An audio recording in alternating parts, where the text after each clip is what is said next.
સાબરકાંઠાના હિંમતનગરમાં food patrolling હાથ ધરાયું। ગાંધીનગર રેન્જ ડીઆઈજી વિરેન્દ્રજી યાદવ હાજર રહ્યા। મોહરમના તહેવારને લઈ પેટ્રોલિંગ યોજાયું। છાપરિયા ન્યાય મંદિર વિસ્તારમાં પેટ્રોલિંગ।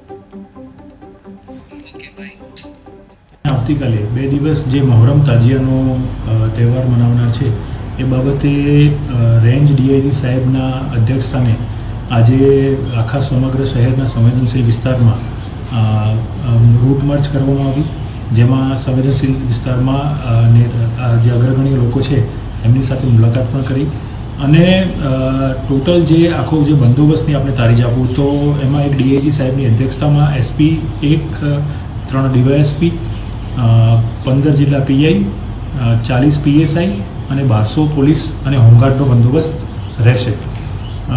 તમામ જે વિસ્તારમાંથી જ્યાંથી જે તાજિયા નીકળવાના છે તમામ રૂટ ઉપર વિડીયોગ્રાફી કરવામાં આવી છે। ડ્રોનથી પણ અમે બંદોબસ્તનું સુપરવિઝન કરવાના છીએ। આ સિવાય બોડી ઓન કેમેરાનો પણ ઉપયોગ કરવામાં આવશે।